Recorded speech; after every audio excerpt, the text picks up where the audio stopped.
Hablan los doctores, un espacio con sentido de salud para conocer algo más que medicina. Con los doctores Eladio Hernández, psicólogo. Amaury García, neurocirujano. Y Nelson Rodríguez, pediatra. Hablan los doctores, el mundo de la salud en su más completa dimensión. Muy buenos días, estamos aquí como todos los días, hablan los doctores, tratando de establecer los comentarios que tienen que ver no solamente con las enfermedades, sino todo lo que socialmente también vincula a la salud. Hay noticias que nosotros regularmente comentamos antes de desarrollar los temas que tienen que ver básicamente con la salud. Y en los gremios, buenos días doctores, ¿cómo están? Muy buenos días, Eladio Hernández, muy buenos días, Nelson Rodríguez Monegro, muy buenos días a todo el pueblo que nos sintoniza a las 6 de la mañana en este su programa de salud y algo más, salud y sociedad en Hablan los Doctores. Buenos días, Eladio, Amaury, buenos días a los amigos televidentes. Vamos a dar inicio a esto porque estamos retrasados. Estamos sumamente retrasados. Los gremios de salud exigen el 5% del PIB en el próximo presupuesto, a pesar de que ya el vocero del gobierno dijo que eso no es posible. Como no es posible también, según este mismo vocero, el aumento salarial en República Dominicana. Definitivamente que aunque la posición y la forma de establecer esto se cayó muy mal, y lo vimos la semana pasada, en la voz de José Ramón Peralta, definitivamente que la República Dominicana tiene obligatoriamente que establecer un aumento en lo que tiene que ver con la inversión en salud. Actualmente, de todos es sabido que nuestro país tiene escasamente, no llegamos a un 2%, menos de un 2% del PIB es lo que se invierte en salud en la República Dominicana, y un clamor que durante muchos años hemos venido observando en diferentes sectores es precisamente el aumento de esa inversión. Se ha fijado como un número, digamos, aceptable, el 5% del PIB, y esto precisamente sectores como el colegio médico, como gremios relacionados con la salud, pues hemos establecido durante, qué sé yo, unos 3, 4 años, que esto es posible hacerlo de manera gradual, que no es necesario hacer una inversión, digamos, de la noche a la mañana, como ocurrió con educación, no porque no sea necesario, sino que entendiendo la situación que vive el país, pues prácticamente eso sería parte de un pacto a nivel nacional para aumentar esta inversión, porque definitivamente que sin recursos no es posible. Lo mismo sin un plan que defina de qué manera se va a gastar, de qué manera se va a invertir ese anhelado 5%. Así es, realmente. Mira, estoy muy de acuerdo contigo, Amaury, con respecto al tema. Primero, la necesidad del incremento en la inversión en el área de la salud. Pero segundo, el tema de la gradualidad en la inversión. A veces cuando se dicen verdades, tienden algunos sectores a satanizarlo. Recuerdo perfectamente que en un momento, cuando era ministro de Educación, Melanio Paredes, dijo que en educación no podía incrementarse abruptamente, digamos, de manera como se hizo con el tema del 4%, dada que tenían una incapacidad de ejecución de ese presupuesto. La verdad es que lo prioritario es la planificación estratégica, lo secundario es los objetivos generales y las metas establecidas a alcanzar, y en tercer lugar, el costeo de esas actividades, programas que están contemplados dentro de ese plan operativo anual o plurianual. Es lo que te va a dar el dimensionamiento de la cantidad de recursos que se necesitan. De modo que esto es, digamos, imprescindible para ser eficiente, eficaz y efectivo en la inversión, en este caso particular, de la salud. Creo que hay cuestiones de tipo prioritarias, cuestiones que están pendientes, que hay que mejorar en lo que respecta al cumplimiento de esas famosas dos leyes, la 8701 de la Seguridad Social y el tema de la 4201, que son las dos leyes madres de todo el sistema sanitario en la República Dominicana. Tenemos que superar el tema de la cobertura universal de afiliación para todos los dominicanos y aquellos que habitan en República Dominicana, por un lado. En segundo lugar, tenemos que mejorar evidentemente todo lo concerniente a los pagos. Existe todavía un copago por parte de la población afiliada a la Seguridad Social que a veces llegan a niveles prohibitivos al acceso a la salud, que hay que resolverlo. Existe un problema de resolver la elusión y la evasión por parte de los empresarios que no declaran a los trabajadores con los salarios que realmente tienen o que no lo declaran, lo que merma, digamos, de una u otra manera las capacidades financieras del sistema. Por otro lado, tenemos todavía en el área de las pensiones unos porcentajes de intereses que las administradoras de pensiones de salud, de pensiones en sentido general, pues siguen cobrando. Tenemos que cubrir el tema de la debilidad gerencial en la forma de administrar los recursos financieros, que están el uso inteligente de los recursos. Seguimos haciendo... Eso es fundamental. Oye, escúchame, seguimos haciendo grandes inversiones en el tema de nuevos hospitales, remodelación de hospitales, sin meterle al diente la cuestión fundamental, que es el sistema de recursos humanos en el área de la salud.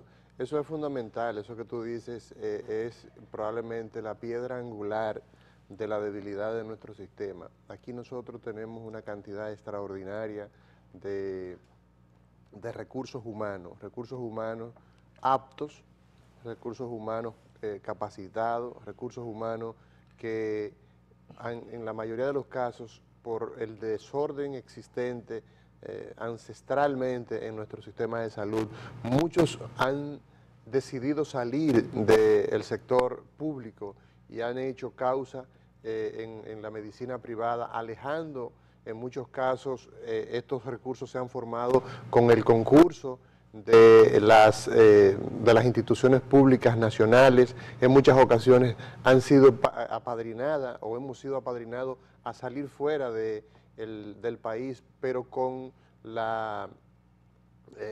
auxilio, la protección, becados por el Estado Dominicano, y luego cuando regresamos, pues entonces nos encontramos simplemente un espacio donde viene a ser nuestro trabajo. Pero esa gran debilidad que existe probablemente se pueda canalizar hoy en lo que es la Dirección Nacional de los Servicios de Salud, que básicamente la razón de ser hoy día, según como lo ha definido el presidente de la República actual, el licenciado Danilo Medina, es pues prestar una separación, realizar una separación de funciones donde el ministerio se dedique exclusivamente a las políticas de salud, a dirigir la nave en materia de salud, en materia de políticas de salud, y que esta Dirección Nacional de Salud se dedique específicamente a los servicios, y esto pues pudiera ser el inicio de lo que nosotros tanto anhelamos, y es que todos esos recursos dispersos,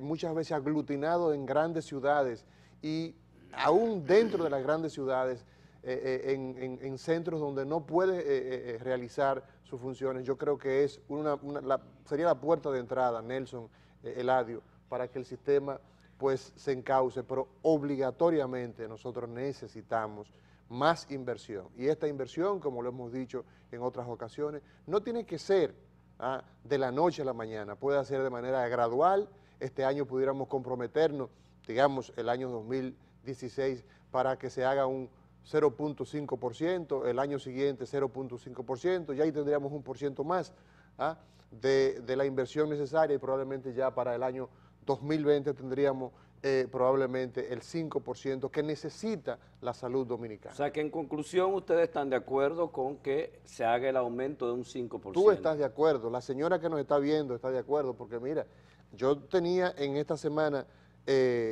una paciente, eran dos pacientes, hermanas, y ellas, cuando estábamos ya, ya en la parte final, nosotros conversábamos con ella con relación a lo que es el pago por el servicio de la consulta que acababan de realizar a nivel privado. Y la señora se echaba para atrás y dice, pero es que yo pago 10,000 pesos mensuales de mi seguro. Wow. Yo pago 10,000 pesos, o sea, el plan que ella tiene es un plan donde ella me dice que paga 10,000 pesos de su seguro. Y dice, ¿y cómo es posible que si yo pago una prima tan alta, usted reciba solamente 300 pesos por la consulta? Entonces, por esa razón, el copago, la parte, o sea, lo que cuesta realmente verla, tiene que ser tan alta, tiene que ser 1,500, 1,800, 2,000 pesos. En algunas ocasiones, estamos hablando de que hay gente que paga hasta 2,500 pesos por un copago, pero definitivamente es porque el sistema no está lo suficientemente articulado. La entrada, doctores, de 23 nuevos hospitales al sistema del Ministerio de Salud. Estos son los hospitales que pertenecían al Instituto de Seguridad Social, pasan entonces directamente a la administración, a la red. ¿Esto realmente es favorable, no es favorable? ¿Qué es lo que pasa en ese sentido? Mira, realmente eso es más que favorable, necesario. ¿Qué es lo que está ocurriendo en los hospitales del Seguro Social? Lo primero es que sus afiliados han ido disminuyendo. Los hospitales o el sistema dominicano de Seguro Social, como anteriormente se llamaba, pues tenía, antes de entrar la ley de seguridad social, alrededor de 500,000 de afiliados. Hoy en día tienen poco menos de 100,000. Wow. ¿Qué resulta? Que el gobierno subsidia a esos hospitales con 2.900 millones de pesos, más eso es mucho a dinero. Través de la administradora de riesgo de salud, Salud Segura, que es el del Seguro Social, pues le entran alrededor de unos 700 millones más. Es decir, que estamos hablando de que 3.600 millones de pesos se están dedicando para atender alrededor de poco menos de 100,000 afiliados. Esto hace que el promedio de gasto por cada uno de estos, la cápita, resulte de ser alrededor de 32,000 pesos. ¿Qué ocurre? Que el del contributivo, no del subsidiado, del contributivo, aquel que la gente paga, los obreros, los empleados, junto con los empresarios, está alrededor de 12,000. Es decir, que esos 100,000 afiliados del Seguro Social le salen alrededor de 3 veces lo que sale el del régimen contributivo, por un lado. Por otro lado, ellos nada más atienden a los afiliados y alguna otra administradora de salud con la que haya hecho algún tipo de contrato. Lo que hace que, con excepción del Hospital Salvador Begotier, que es el principal hospital del Seguro Social y que tiene una ocupación que va entre el 86 y el 87%, los demás hospitales en promedio tienen un 26% de ocupación. Y que resulta que al unirse a la red pública, entonces estarían dando servicio de manera abierta a toda la población. Te voy a poner un ejemplo. En la parte alta de la capital, tú no tienes ningún hospital público. No hay. Tú tienes, por ejemplo, el Morgan, cuando estaba funcionando, que está en reconstrucción, y tiene el Mocoso Puello en el lado este. Pero en el lado norte tú no tienes hospital. Entonces el Hospital Salvador Begotier perfectamente sería el hospital de esa gran área poblacional. Y eso entonces, como tú bien dices, Nelson, el hecho de nosotros crear una red, porque a fin de cuentas, si el Estado destina poco más de 3,000 millones de pesos para atender a una población que se ha reducido, que no tiene la capacidad de sostener, de mantener los gastos operativos que hace unos 10 años tenía, porque antes, por ejemplo, los trabajadores cotizaban en el IDCS y obviamente que al tener un grueso tan fuerte de más de 500,000 de afiliados, tengo entendido que llegó a tener alrededor de 600.000 afiliados. Medio millón, más o menos. Exacto. Eso le permitía ser autofinanciable y quizás pudiera tener de alguna manera también el concurso del Estado, el subsidio, pero era muy mínimo. Pero pasar de más de 500.000 afiliados a menos de 100.000, eso obviamente que plantea una modificación. Pero en adición a eso, tú tener un hospital que por demás, uno de los hospitales de mayor importancia en lo que tiene que ver con recursos humanos, con formación de recursos humanos, con calidad, el servicio que el Instituto Dominicano de Seguridad Social a través del Salvador Begotier ofrece a la población es un servicio de privilegio en términos de calidad. Y esto entonces lo estamos desperdiciando. Entonces, con la entrada de estos hospitales, obligatoriamente que nosotros hacemos una redimensión, o sea, redimensionamos la red y entonces incluimos hospitales que son fundamentales, que no hay que construirlos, porque óyeme una cosa, Nelson, aquí no hay necesidad ya de construir más hospitales. Aquí no hay, ya el parque hospitalario, la hostelería de los centros de salud está satisfecha. Aquí lo que hay que meterle mano es hacerle frente a esos recursos de salud y obviamente que este hospital queda como anillo al dedo a esa necesidad que tú dices. Y sobre todo, lo que te va a dar el dimensionamiento de la necesidad o no de hospitales es el tú desarrollar un primer nivel de atención con capacidad resolutiva. El día que nosotros tengamos eso, posiblemente sobren camas en los hospitales, porque la gente se va a enfermar menos. El día en que se le va a enseñar a la gente. Escúchame, Nelson, ¿qué significa? Yo quiero que tú, porque tú eres un técnico que conoces al dedillo esta situación, ¿qué significa eso que tú estás diciendo? Acabas de decir literalmente, el día que en nuestro país la atención primaria empiece a andar, se eche a andar de la manera en que está concebida, van a sobrar camas en la República Dominicana. ¿Cómo es eso? ¿Qué es lo que ocurre? Aquí todavía tenemos un sistema de salud centrado en curar enfermos. Sí, es decir, es un sistema de salud centrado en hospitales.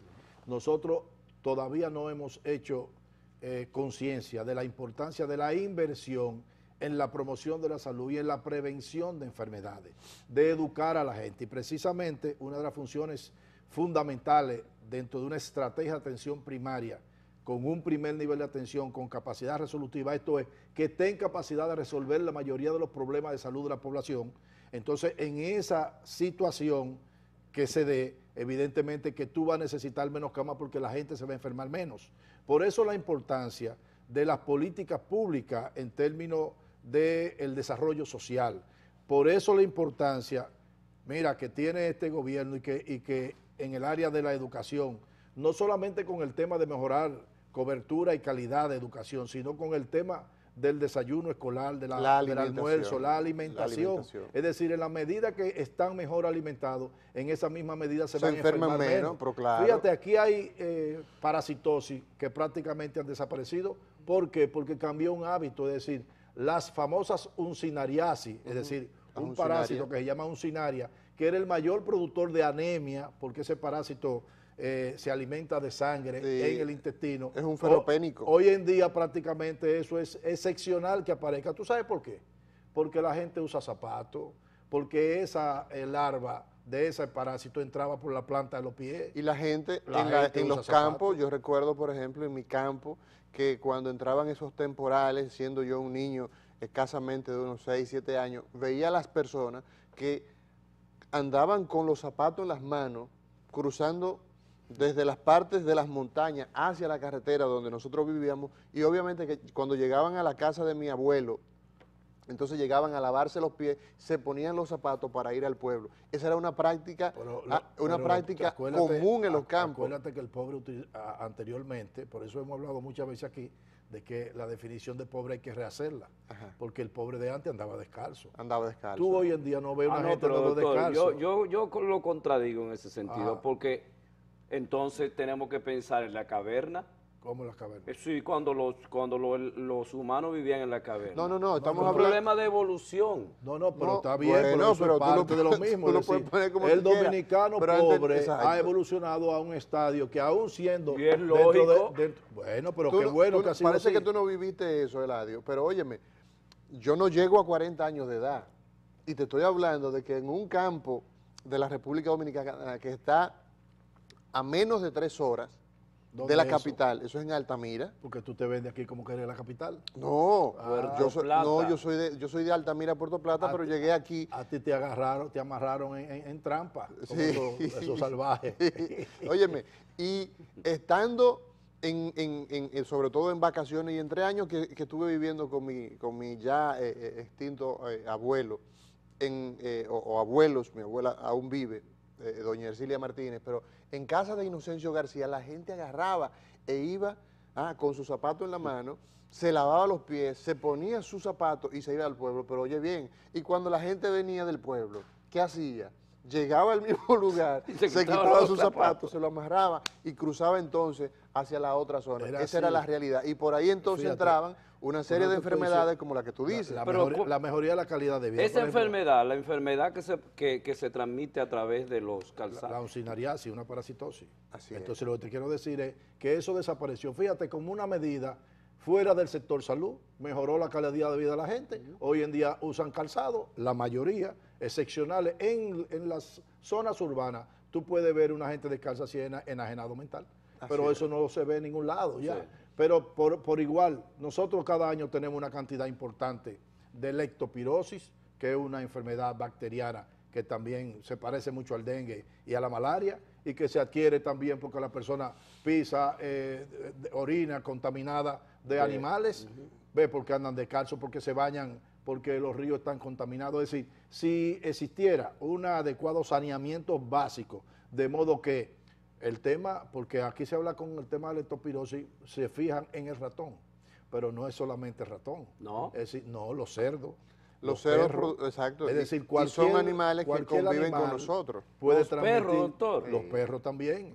El único de eso que se puede sacar es el gato, porque el gato aparentemente tiene una orina ácida y la bacteria No puede prolifera vivir, ahí. Pero después cualquier animal puede transmitirlo. Incluso en muchas áreas rurales del Cibao, el mayor agente transmisor son los cerdos, porque todavía la gente aquí tiene su Allá en su pueblo, en Moca. su Es una alcancita, que es un cerdo, vaya, engordándolo en el patio, bueno, y se contamina. Pero si tú tienes un saneamiento básico, de modo que eso no se dé, ve, de que tú no tengas los ríos contaminados, en fin, va a desaparecer Pero la fíjate que- leptospirosis. Pero, por escúchame, ejemplo, Eladio, fíjate- si tú tienes un fíjate qué control de curioso. ratas, Mira, ¿verdad? Tú vas a tener. fíjate lo curioso, que Nelson dice que yo me vendo como de la ciudad y él se vende como del campo, porque, porque Bueno, Nelson pues yo vive en Moca, Sí. a su familia vive en Moca, y él habla más de Moca que de San Carlos, Bueno, porque porque tú yo- eres un sancarleño, un Sí, arepero. pero yo tengo más años de vida viviendo en Moca que viviendo en la capital. Sí. Porque yo me fui, desde que me gradué de médico y me fui a la pasantía, no retorné más nunca a la capital. Te van a sacar la edad a ti. Entonces- secuestraron los ibaeños. No, y entonces vivo en Moca, es decir, que yo tengo la doble nacionalidad, digamos. Señores, anoche... Hay una, excúseme, me déjame- interesa saber esa información. Sí. ¿A quiénes reconocieron anoche? Anoche el Colegio Médico Dominicano, en el marco de una actividad realizada en la biblioteca, en el auditorio Juan Bosch de la Biblioteca Nacional, pues allí se exaltaron 4 distinguidos médicos, entre ellos 2 mujeres y 2 hombres. Hubo equidad Y de género ahí. Hubo equidad repartido. La doctora Virgen Gómez, Pediatra, una infectóloga. pediatra, infectóloga destacada, mujer conocida por su trabajo a nivel nacional e internacional. El doctor Amaury Gracias. Rancier, la doctora Acacia Mercedes y el doctor José Silié Ruiz fueron exaltados al grado de maestro de la medicina dominicana, y ese acto estuvo encabezado por la vicepresidenta de la República, la doctora Margarita Cedeño de Fernández, la ministra de Salud, la doctora Altagracia Guzmán Marcelino, y naturalmente el presidente del Colegio Médico Dominicano, el doctor Pedrocín Ureña. Este fue un acto muy bonito, un acto lleno de mucha emotividad y donde se habló sobre todo de la trayectoria y de las razones por qué estos médicos pues forman parte de ese selecto grupo de maestros de la medicina. Así que los felicitamos. La semana de los médicos, ¿no? Sí, pero no hay duda de que fue una excelente selección de personas que tienen mérito sobrado para que sean maestros de la medicina, porque así han sido durante toda su trayectoria profesional. ¿Las premiaciones continúan? Bueno, básicamente hoy serán premiados en términos de lauros académicos los residentes y algunos médicos por la parte asistencial, pero yo creo que tienen muchos méritos el máster que nos está haciendo seña para que por el día de hoy nos despidamos y sea mañana viernes cuando volvamos en una entrega más de Hablan los Doctores. Muy buenos días.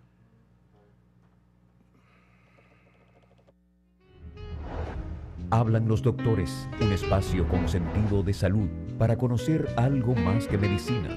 Con los doctores Eladio Hernández, psicólogo. Amaury García, neurocirujano. Y Nelson Rodríguez, pediatra. Hablan los doctores, el mundo de la salud en su más completa dimensión.